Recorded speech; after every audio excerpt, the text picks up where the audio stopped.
nome é esta cidade. O nome da cidade que ele vai visitar agora é a cidade de Gadara. Quando ele chega na cidade de Gadara, querido pastor, a Bíblia diz que o endemoniado sai de dentro do cemitério, lança-se aos pés de Jesus e vai começar a conversar com ele. E a primeira conversa que ele vai ter com Jesus é a seguinte: ainda não é chegado a sua hora.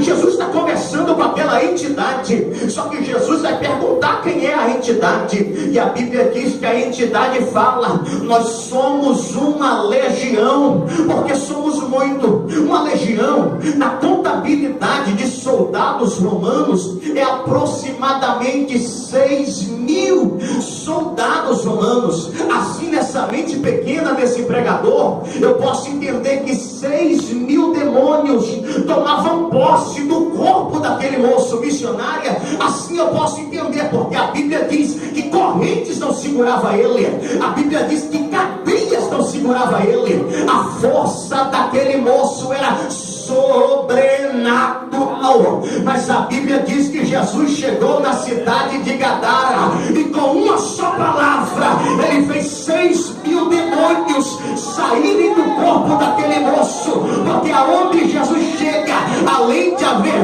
cura, ainda há libertação de vidas. Escute, por favor. A Bíblia diz que Jesus vai entrar numa outra cidade. Eu amo a Bíblia, sabe por quê? Porque a Bíblia fala ainda a prova. A próxima cidade que Jesus vai entrar é a cidade de Naim. Naim agora está vendo o choro mais difícil da vida de uma mulher. A Bíblia diz que aprove a Deus levar primeiro o seu esposo, o mantenedor da casa. Eu quero acreditar, escute-me por bondade, não está na Bíblia, mas a mente de pregador viaja longe.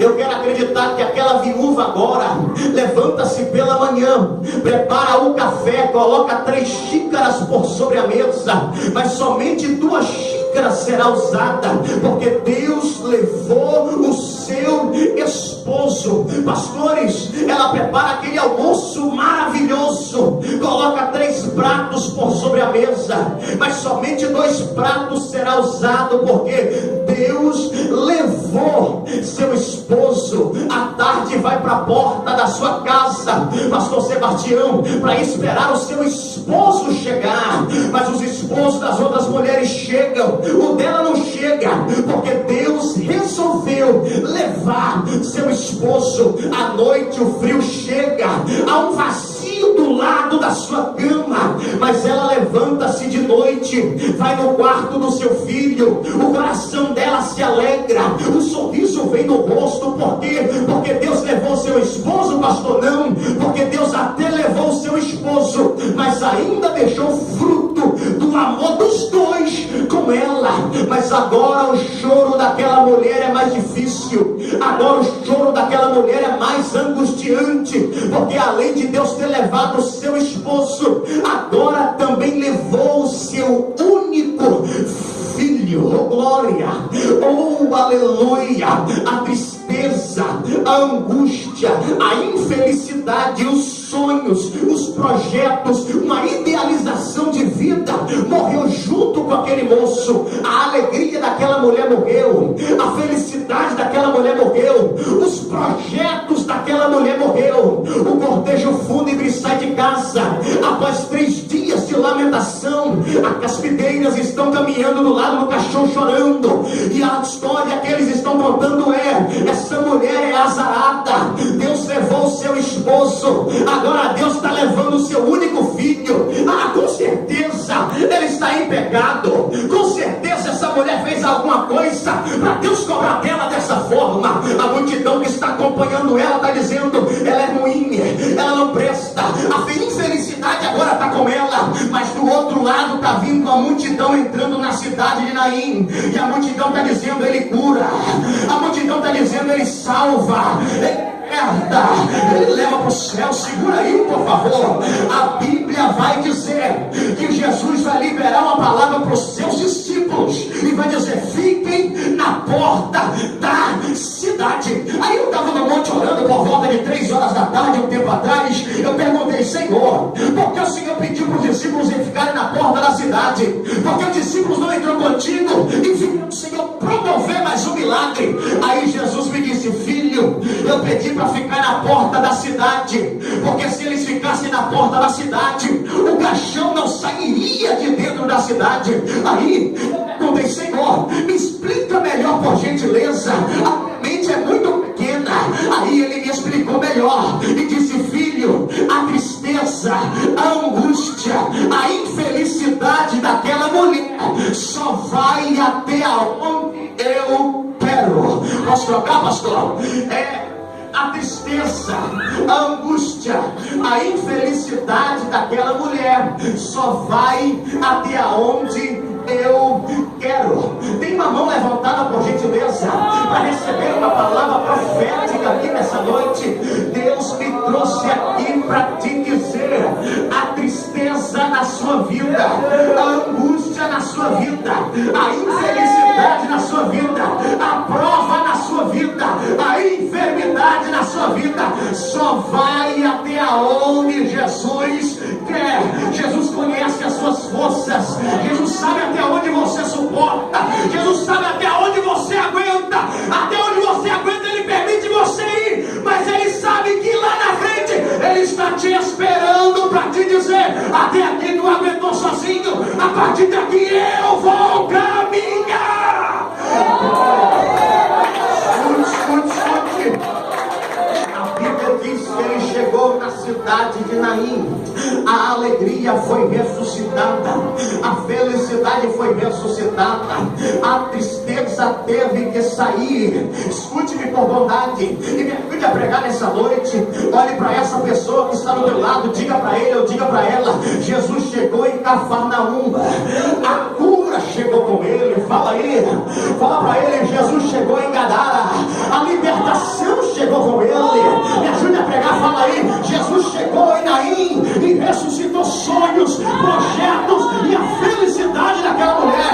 Agora dá um sorriso bonito para essa pessoa e diz: Jesus chegou em Mantena, na igreja do Brasil para Cristo. Vai mudar a tua história, vai mudar o quadro e a situação da sua vida. Dá um pouquinho de microfone aqui, profeta.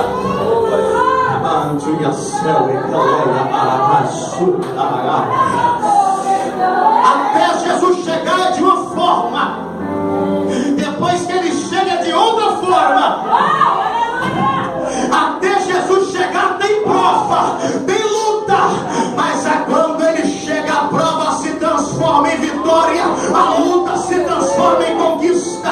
Não é à toa que o salmista escreve no Salmo de número 30, versículo de número 5: o choro pode até durar uma noite, um espaço de tempo, é momentâneo, mas a alegria, ela vira glória pela manhã.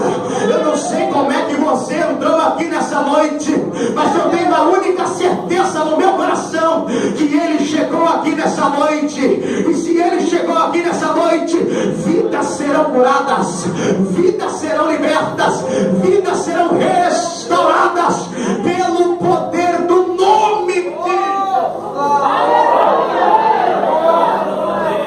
de Jesus.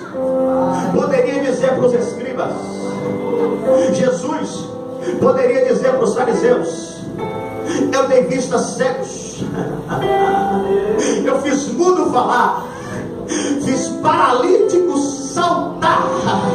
Jesus poderia dizer: 10 leprosos me procuraram quando eu desci do monte, me pediram para curar e eu curei. Mas Jesus não trouxe sobre ele nenhum dos benefícios que ele fez. Jesus disse: sinal nenhum será dado, senão o do profeta Jonas. Quem é Jonas? Jonas é um dos 12 profetas menores. São 16 profetas para 17 livros, porque Jeremias teve o privilégio de escrever o livro de Jeremias E o Lamentações de Jeremias, não escrito por ele, escrito por Baruque, mas deixa isso para lá. Isso, ele é um dos 12 profetas menores. Não é profeta menor por causa da unção que desceu sobre a sua cabeça. É profeta menor por causa da extensão do seu livro, que é menor. Não é que Ezequiel, Daniel, Isaías e Jeremias, que são intitulados profetas melhores, é mais profeta do que Jonas. Não, a unção é a mesma. Agora o conteúdo do livro que é menor. Certo dia, Deus aparece para Jonas e disse: Jonas, prepara-te, pois tu irás pregar para a cidade de Nínive. Segundo a Bíblia, ele vai para o polo mercante da época, e a embarcação que ele tinha que pegar era para Nínive, mas a Bíblia diz que ele pega uma embarcação para Tarsis. No meio da caminhada, segundo a Bíblia, uma tempestade grandiosa pega Jonas. Escute-me, por favor. A tempestade pega Jonas. Aí Deus trouxe algo no meu coração e mandou perguntar para a igreja nessa noite: cuidado com quem tem entrado na sua embarcação, na embarcação da sua vida. Tem muito Jonas que entra na nossa embarcação, que quando entra, a tempestade entra com ele. Tem muito Jonas que entra na nossa família, que quando entra, a fofoca, a calúnia, o disse-me-disse chega com ele. Tem muito Jonas que entra nas nossas igrejas, pastor Sebastião, que quando entra, a tempestade vem com ele, em forma de fofoca, em forma de intriga, em forma de briga. Tem muito Jonas por aí que só serve para causar tempestade. Mas Deus me trouxe aqui com uma palavra profética para você. Assim como Deus abriu os olhos do comandante daquela embarcação, Deus também vai abrir os teus olhos e vai mostrar para você quem é Jonas e quem não é na tua embarcação, quem é com você e quem não é. Por isso que a Bíblia diz que muitos serão chamados, mas poucos serão escolhidos. E nem todos que estão em Israel são israelitas, nem todos que batem nas suas costas é seu amigo. Tem muito Jonas por aí, que do seu lado é seu amigo, mas por trás faz tempestade. Mas Deus me trouxe aqui para te dizer: hoje Ele abre os seus olhos. Deus vai mostrar quem fala da tua vida. Deus vai mostrar quem fala do teu casamento. Deus vai mostrar quem fala da tua família. Esse Jonas vai ser descoberto hoje. Quem crê nisso diz glória. Escute, Deus disse para Jonas: Jonas vai pregar para Nínive, não é, pastor Pedro? Aí eu pesquisando lá em casa, eu descobri que a língua que os ninivitas usavam, ou o dialeto, ou a pronúncia, ou a fala que os ninivitas usavam, era a língua acadiana. E na língua acadiana, Nínive significa grande peixe. Em outras palavras, Deus estava dizendo: Jonas, prepara-te para pregar pro grande peixe. Pro grande peixe. Ah, tem muita gente para pouco barulho. Pro grande peixe. Aí Jonas não quis pregar pro grande peixe. Aí quando ele é jogado dentro do mar, Deus diz: Jonas, oi, você não foi pregar pro grande peixe. Grande peixe, oi, Senhor, vai ao encontro de Jonas.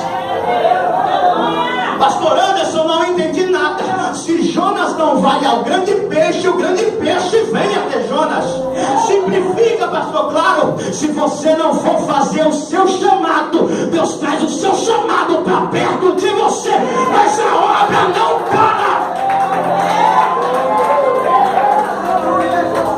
Não adianta você fugir do seu chamado.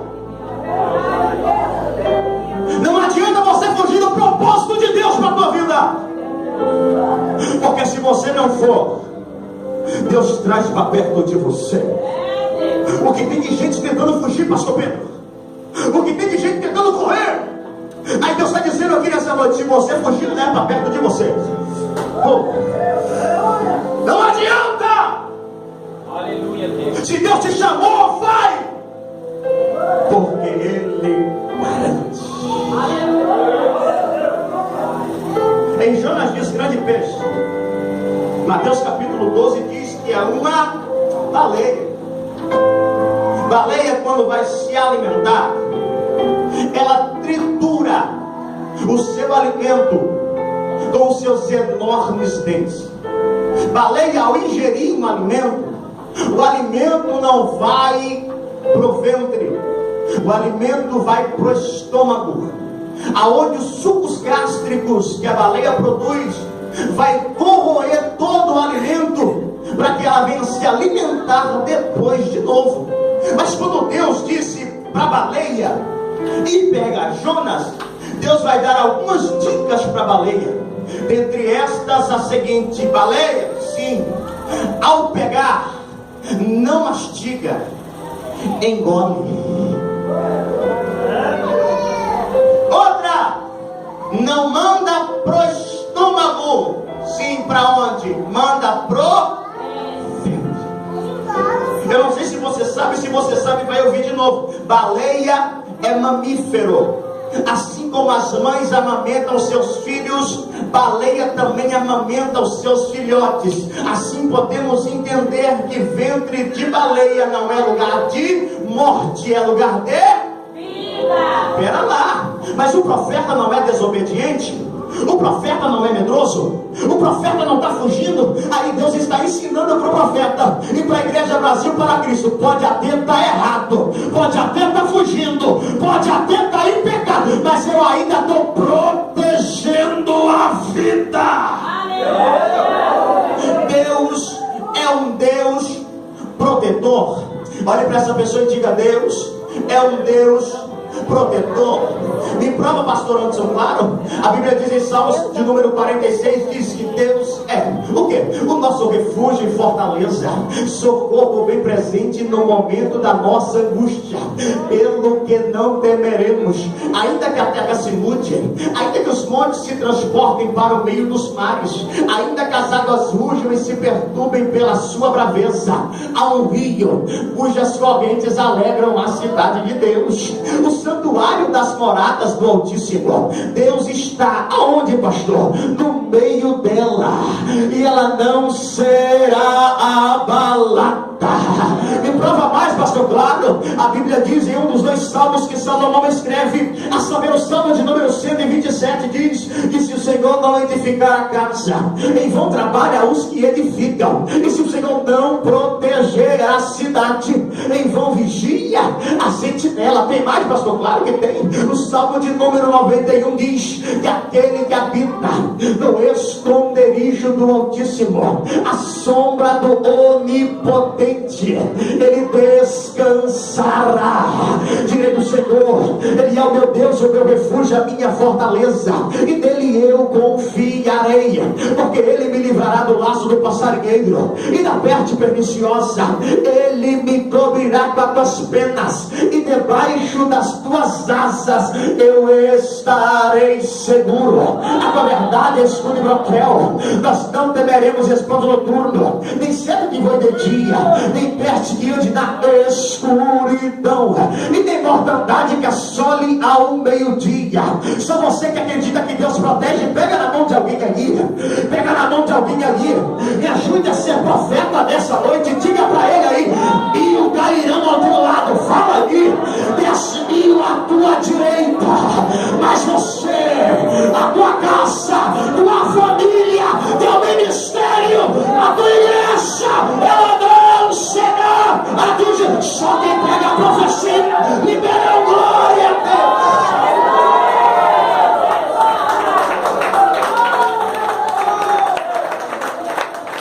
O profeta está fugindo e Deus está dizendo: estou poupando a sua vida. Mas eu entendo o ponto de vista de Jonas. Até eu tinha medo de ir. Nós pensamos, irmão Edvaldo, que Nínive era uma cidade mais ou menos do tamanho de uma antena. Segundo alguns historiadores, Nínive tem aproximadamente 600.000 habitantes. Pensa numa cidade grande. Eu acredito que é maior que Valadares. Pensa numa cidade grande.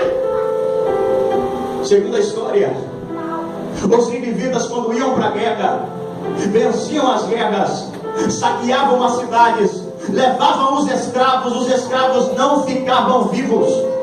Segunda história: eles pegavam caldeirões enormes de piche, ferviam o piche, pegavam os escravos, jogavam dentro dos caldeirões de piche fervendo, só para ver a agonia da morte daqueles escravos no piche fervendo. Uma geração cruel, uma geração má, descendentes do bisneto de Noé, Nimrod. Um povo cruel, pastor Sebastião. Não valia o pão que comia, mas Deus tinha um projeto de salvação para aquele povo.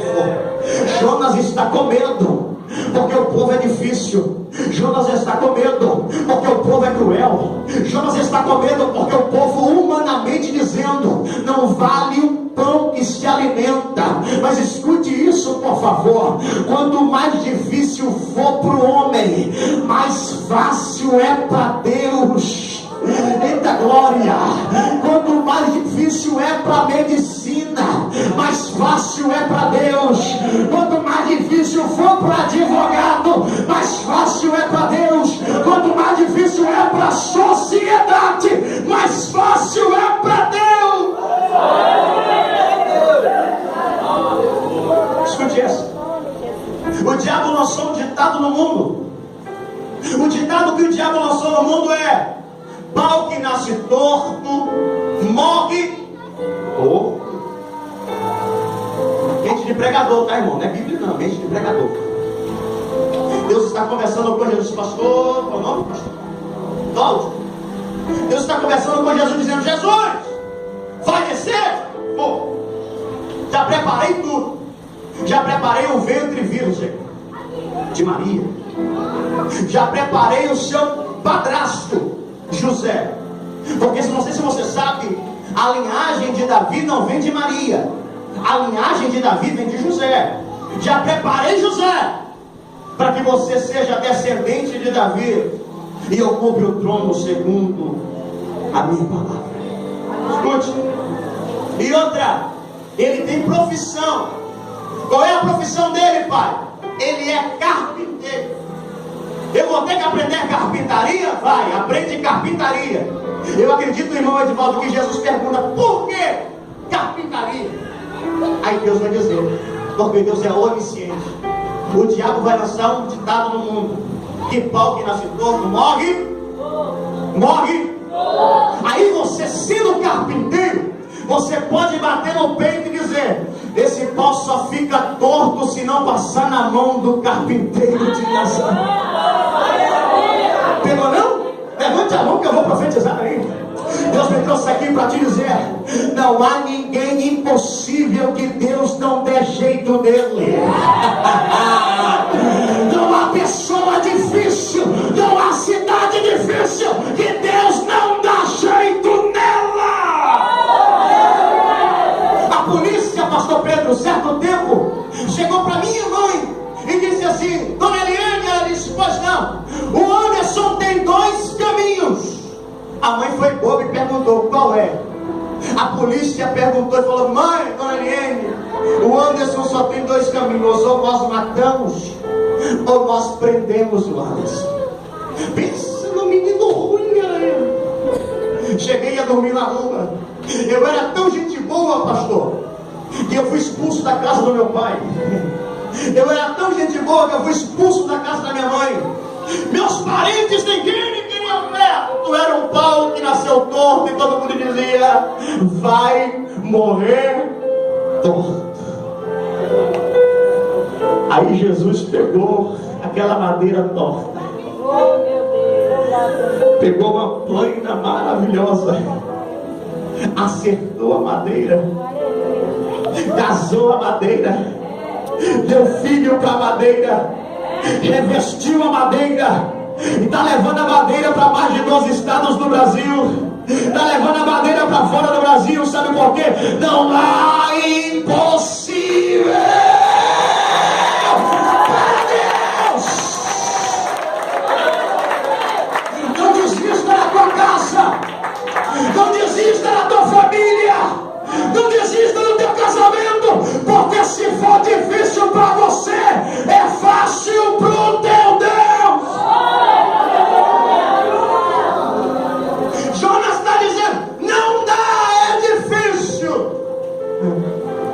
Mas segundo a Bíblia, aquela geração difícil, aquela geração terrível, se converteu com 3 dias de pregação.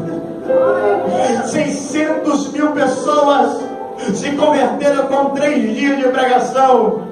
Segundo a Bíblia, o rei da cidade de Nínive disse: homem não come, mulher não come, animais não comem, nós vamos prestar um jejum, porque se arrependeram com a pregação de Jonas. Deixa eu ver. E a Bíblia está dizendo: e eis que está aqui quem é maior que Jonas. Quem é ele, pastor Anderson?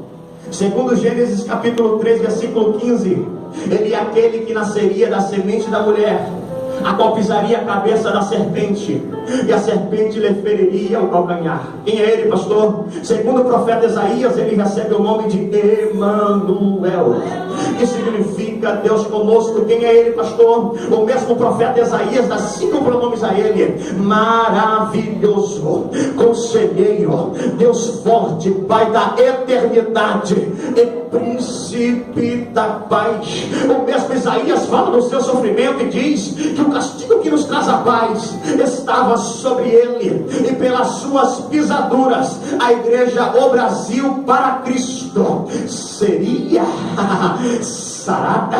Quem é ele? O profeta Ageu fala também dele. Ageu capítulo 2, versículo 7 diz: e virá o que, pastor? O desejado de todas as nações. Deixa eu abrir um parênteses aqui, para você dar um glória a Deus bem bonito para Jesus. Ele tem que ser mais desejado que casa, ele tem que ser mais desejado que carro do ano, ele tem que ser mais desejado que roupa de marca, ele tem que ser mais desejado que dinheiro no banco, ele tem que ser mais desejado. Quem é ele, pastor Anderson? A Bíblia diz em Lucas capítulo de número 3, versículo 16, João Batista pregava no deserto da Judéia, e a pregação de João Batista era: eu na verdade batizo-vos com água para arrependimento de pecado, mas está vindo um após mim que é mais poderoso do que eu, e eu não sou digno sequer de desatar a correia das suas alparcas. Ele vai batizar com o Espírito Santo e com fogo. Segura aí, por favor. João o evangelista, o amigo de Jesus, aquele que na ceia inclinou a cabeça no ombro de Cristo, aquele que em Lucas capítulo 5 foi um dos primeiros discípulos a serem chamados, junto com Pedro, junto com Tiago e junto com André, que outrora era discípulo de João Batista. João o evangelista está preso na ilha de Pátimos. Segundo a Bíblia, em Apocalipse capítulo 3, versículo 7, ele está tendo um diálogo com Cristo, e o diálogo que ele está tendo com Cristo, Cristo vai liberar uma palavra dizendo: João, ele diz: pois não, eu tenho. Aí a mente de pregador entra em cena. Eu acredito que João perguntou: tem o quê? Tem dinheiro? Ele disse: não. Vai me dar casa? Ele disse: não. Vai me tirar da prisão? Ele disse: não. Vai fazer o quê? Eu tenho o quê, Senhor? A chave de Davi.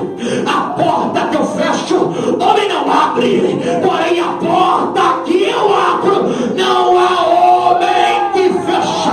Levante a mão lá no segundo andar, de preferência as tuas. Deus me trouxe aqui para te dizer: se foi Deus que abriu a porta, fique tranquilo. Não tem anjo no céu, não tem homem na terra, e nem demônio no inferno que fecha a porta que Deus abriu para você.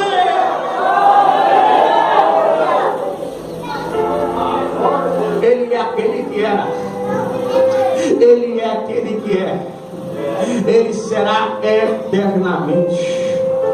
Ele é a água da vida, ele é o pão da vida, ele é o Cordeiro Pascual.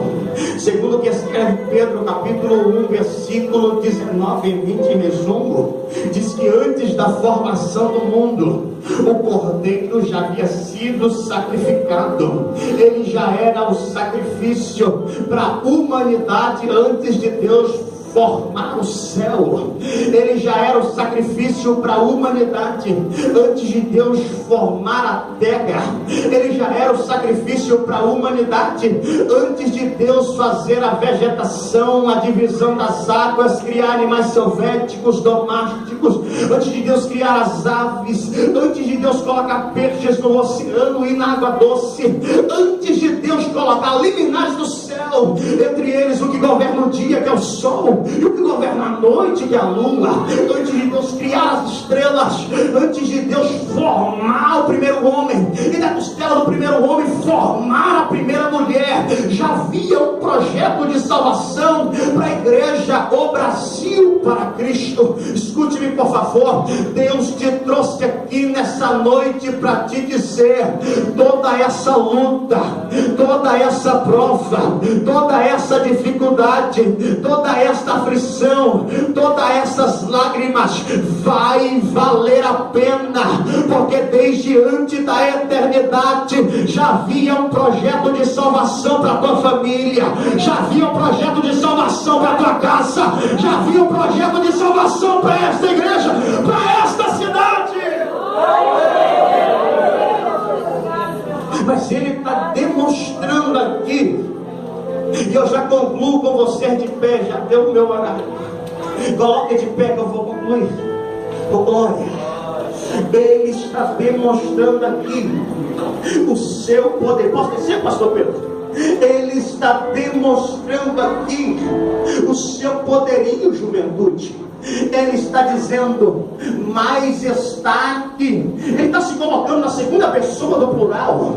Quem é maior que Jonas? Em outras palavras, cantor, Deus estava dizendo através da boca de Jesus: ele é maior. Maior que quem? Maior do que Caim, maior do que Abel. Ele é maior do que Sete, ele é maior do que Noé, ele é maior do que Sem, Cã e Jafé, ele é maior do que o patriarca Abraão, ele é maior que Noé, ele é maior do que os filhos de Noé, Gerson e Eliezer. A Bíblia diz que Josué foi libertador do povo, mas ele é maior que Josué. Caleb foi amigo de Josué, mas ele é maior do que Caleb. A Bíblia diz que teve um homem que foi profeta, juiz e sacerdote. O nome desse homem é Samuel, mas ele é maior que Samuel. Ele é maior que o homem segundo o coração de Deus, Davi. Ele é maior que o homem mais sábio da Bíblia, Salomão. Ele é maior que Roboão. Ele é maior que Jeroboão. Segundo a Bíblia, Acabe e Jezabel devastaram a nação de Israel, mas ele é maior que Acabe, ele é maior que Jezabel. Segundo a Bíblia, Elias olhava para o céu e dizia que não haja chuva, e chuva não houve por 3 anos e 6 meses. Certo dia, os homens foram pegar Elias e prendê-lo. Elias olhou para o céu e disse: eu sou homem de Deus, que desça fogo e consuma eles. E fogo do céu descia. Quando Elias estava diante dos profetas de Baal e de Azera, ele disse: se eu fiz tudo conforme o Senhor me mandou, que desça fogo no altar, e fogo no altar descia. Mas ele está dizendo: eu sou maior que Elias, eu sou maior que Eliseu. Segundo a Bíblia, ele é maior do que Mateus, ele é maior do que Marcos, ele é maior do que Lucas, ele é maior do que João. Sim, a Bíblia diz que a sombra de Pedro curava, mas ele é maior que Pedro. A Bíblia diz que o lenço de Paulo curava, mas ele é maior que Paulo. Levante a mão lá em cima, por favor. Aleluia. Deus me trouxe aqui para te dizer: não há problema maior que o Jesus que esta igreja serve. Pastor Anderson, o Senhor não conhece o meu problema. Escute isso, por favor. Certo dia eu publiquei no Facebook dizendo: não diga para Deus o tamanho do seu problema, mas diga para o seu problema o tamanho do seu Deus, porque maior que o problema que você está atravessando, maior que as lutas que você está passando, é o Deus que você serve. Aleluia.